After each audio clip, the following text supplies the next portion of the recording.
Good morning from the farmer's garden. I'm one of the farmers and I'm sitting out by our patio garden right now. If you joined us in January, you may remember what I'm talking about. If not, let me catch you up real quick.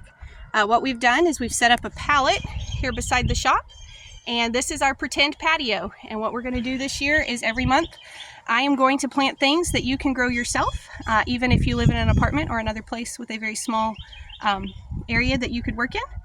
We're going to be growing in pots instead of in the ground. You can use this information in the ground. You can use it in raised beds. You can use it in pots. But I just want to show you how easily you can grow some food for yourself.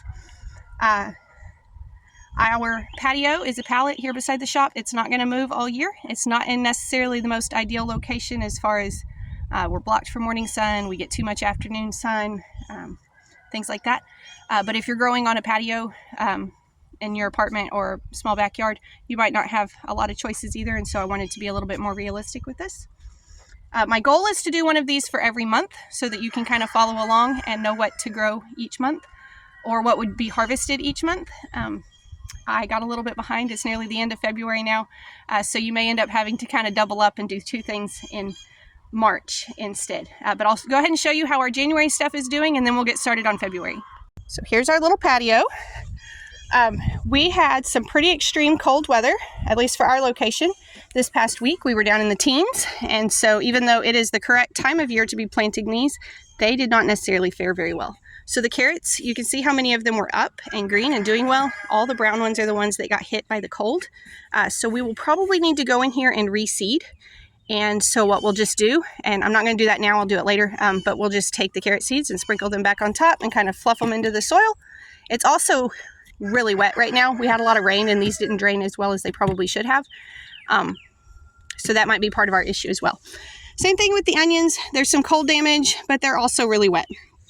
Radishes got hit pretty hard, but I think most of them are coming back. So all of these, see if I can get one off without damaging the plant anymore. All of these first leaves that come out got hit really hard by the cold, and most of those are dead, but the second leaves seem to be doing okay. So I'm probably not going to replant these. Lettuce got bit pretty hard. I'll probably end up sprinkling some more lettuce seeds in there because that doesn't look great. Brandon thinks it'll come through, but we'll see. And then the pea seeds, we seem to have lost this little plant right here. That one, I mean, I'm going to leave it and see if it'll outgrow this damage, but I don't think it will. Same thing with this one, it might not do very good, but these two look okay. So we're going to let them warm up. Again, that's pretty moist. We don't need to do any watering right now because that is pretty soggy at this point. So here's what we're planting today. We're going to keep it simple this time. We're not starting seeds. I have purchased some 6-packs. Yes, I could have started these from seeds, but I don't know if you want to start them from seeds. So I want to give you a choice here. So again, I am growing stuff in this garden that our family eats. You grow what your family likes to eat. February and the first part of March is a great time to plant cole crops. Cole crops are cabbage, broccoli, cauliflower, collard greens, that sort of thing. They're all kind of related through, they're all descendants of a wild mustard. And so they're all related that way. They're called cole crops. So we've got broccoli because that's what our family likes.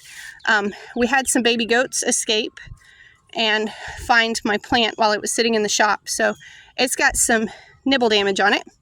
And I've also got a strawberry plant. Now, a family our size, we need way more than one strawberry plant, but I just thought this would be a fun one for y'all to see. And we're going to do some potatoes. So you can just buy potatoes at the store. And, you know, when they've got the weird little eyes on them and you think, maybe that's going bad, you can actually still just cut that off and eat it. But if you're planting potatoes, that's not focusing very good, and I'm sorry. If you're planting potatoes, that's the part you want. You just cut the potato up so that you have one of those little eyes on each chunk. This eye is really too tiny. We wouldn't normally do that, but it'll be okay for this little experiment. Another teeny tiny eye right there, and a few eyes on the end of that one as well. I am using a custom blend potting soil here. No, not really. I'm using part potting soil, part chicken litter, and part just sand from the yard because the potting soil is going to be the most expensive part you do here. And so if you can get, some cities have like compost areas where you can go and pick that up for free or cheap. If you can, you know, convince somebody to let you go pick up 5 gallons of 5-gallon buckets of dirt from their yard, that sort of thing. That'll save you a little bit of money on this. So I'm trying to figure out the best way to put my camera for y'all to be able to see any of this. I will also say flower pots are going to be expensive, so I used the buckets that we already had for my last things. This time I actually found some flower pots at Tractor Supply. They were on sale for less than $2, so I grabbed those. But flower pots are going to get expensive too, so you might try thrifting or asking bakeries if you can have their icing buckets, that sort of thing, for that to save you a little bit of money as well. All right, let's see if I can do all of this with one hand. All right, we're going to start with the potatoes. Now, potatoes need to be planted fairly deep because you want them to have enough space for those potatoes to develop underground. So when you plant them, it's going to feel like insanely too deep. But what this is, this whole potato is going to add energy for that little eye as it works its way up to the top. Now, you would not normally plant this many seed potatoes in a pot. I would recommend a larger pot for this. For our experiment, it's going to be fine. You'll still be able to see that it will grow potatoes, but normally you would want to use quite a bit bigger pot than this. Even something like that would be good. I've seen people do it where they take like a dog food bag, the plastic ones, and fill that with soil and stand it up and grow them in there. Things like that can work as well.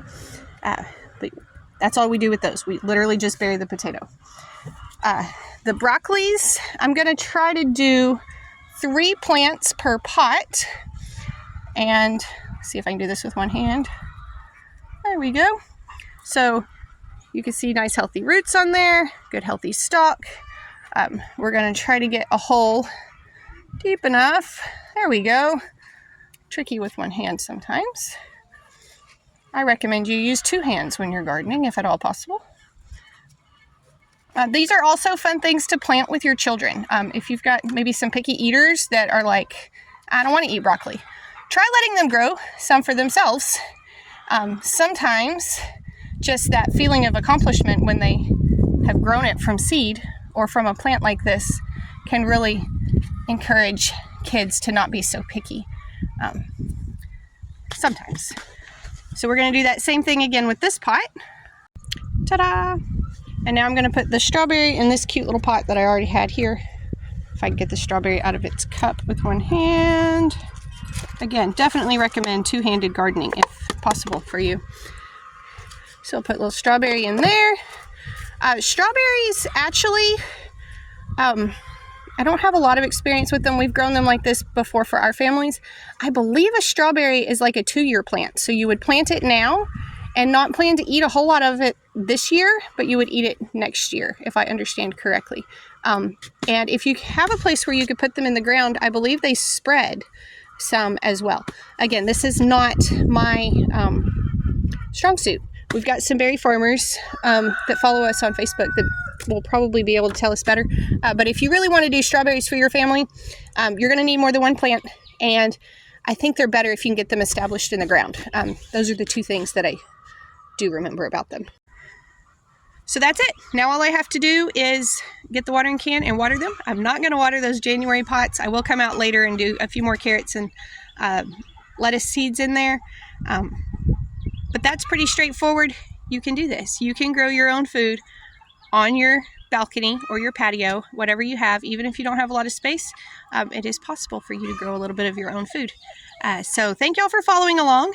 If you are enjoying this series, I know it's short so far. There's only 2 of them so far. But if you're enjoying it or you think you know somebody that might enjoy it, please feel free to share these videos with your friends.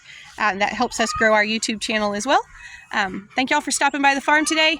Y'all be sure and come back when you can stay longer.